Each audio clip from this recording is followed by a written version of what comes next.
Hello everyone, in today's video, I'm going to show you how to buy multiple accounts on Apex Trader. First, go to the official Apex Trader funding website and click on Get Funded or Pricing. Then choose your desired account size such as 25k, 50k, 100k or 150k depending on your trading goals and budget. On the checkout page, select your chosen account size again and increase the quantity to the number of accounts you want to purchase. For example, 3, 5, or 10 accounts.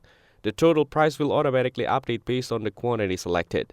Confirm the pricing before proceeding and check if any promotional discounts are currently available. Apex allows multiple evaluation accounts under one user account.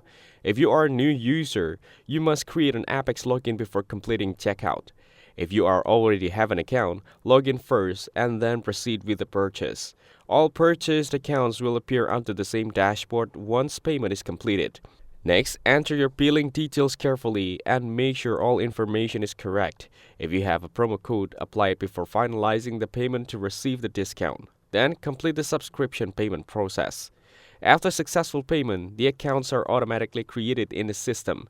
Login credentials for each account will be sent to your registered email address. Finally, log into your Apex dashboard and go to My Accounts. You will see all your purchased evaluation accounts listed there. Each account will have separate login credentials, separate evaluation progress tracking, and separate risk management rules. You can manage and trade each account individually from the dashboard. That's it. Thanks for watching. Don't forget to like and subscribe for more videos.